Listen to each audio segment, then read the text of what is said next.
Morning. So I've been processing through some things today, and I just got to talk with my lovely friend Rebecca this morning, and she said she's in a very similar place in a lot of ways. And it's interesting how we kind of get drawn to certain people to have conversations to pull things out of us, and it's almost always when they're doing feeling the same stuff. So it's kind of interesting.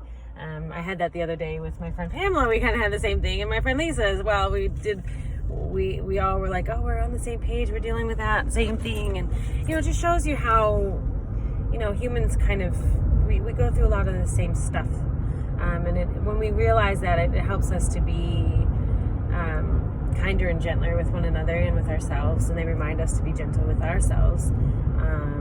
But that's not exactly what I want to talk about. What I wanted to talk about was, I keep mentioning inner child. Let the inner child play. Let the inner child play. And I realize that's not the only part of the inner child that needs to be free, to be herself or himself.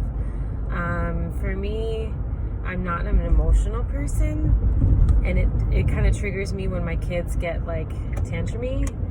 And I realize that's just their inner child. That's just them being a child, needing attention, needing love, needing validation of some sort. So it's hard to put all this into a logical order, but I'm getting there. It's starting to clear itself up in my brain. But I've felt for a while now that my home and my diet have been a mess, a serious hot mess. And I figured out that I kind of hide those things because I'm used to being so together, so in control, so, getting everything done and processing so well. And, the picture I put out to the universe is that I'm doing really great, which I am. I'm doing very well. But there are parts that are not smooth, and that's okay. I'm not beating myself up over it. I'm just trying to figure out so I can heal those parts so that they can be back in line with everything else. So the mess, I've been kind of hiding. I don't have people to my house very often anymore, and that's just it's me hiding that mess, right? I exercise to stay level diet, body wise, so that people can't see what a mess my diet is. So yeah. And it's interesting because I realize that it's not that I haven't been playing, because my inner child has come out to play a lot. I've been really making a conscious effort to make that a part of my life and my daily routine. But that's not the only part, like I said. So I find that the emotional part, the emotional needs of my inner child are just as important to be true to that as well. So I'm going to do some work on allowing myself to feel whatever emotions I feel. It could be sadness or loneliness, or it's the second I feel lonely, I try to hide from it and push it down. No, you don't need to be lonely. Why are you lonely? You have people in your life. And I kind of consciously work through it and just now I'm gonna fix it, and it's okay to feel those things. So I think that I'm going to, I don't know what I'm going to do about it. I'm going to just sit with it. That's all I'm going to do. I'm not going to try to make it something it is or isn't. It's just, I'm going to allow myself to feel. I truly, truly feel through the process, which is not something that I do very well. So yeah, that's my challenge to myself, is to just let myself feel.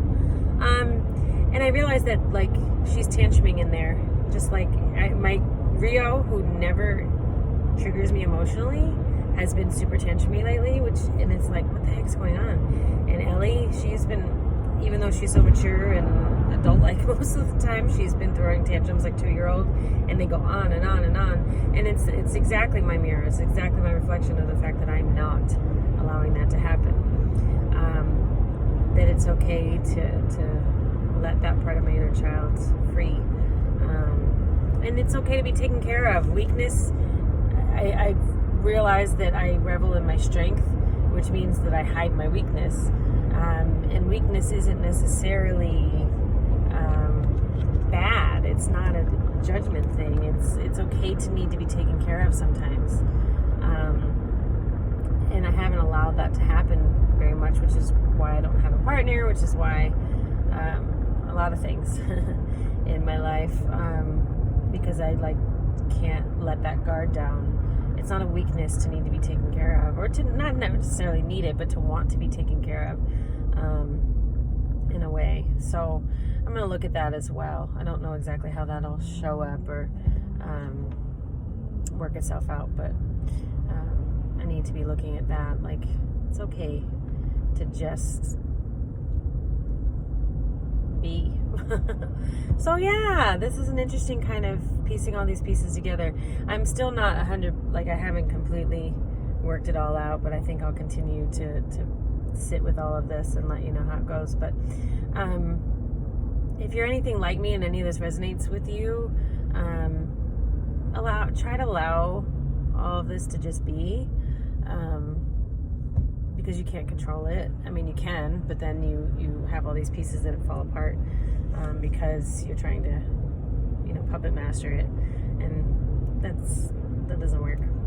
So give it a try. I'm gonna give it a try, and we'll see how it goes. All right, you guys have a lovely day. I will talk to you soon. Bye.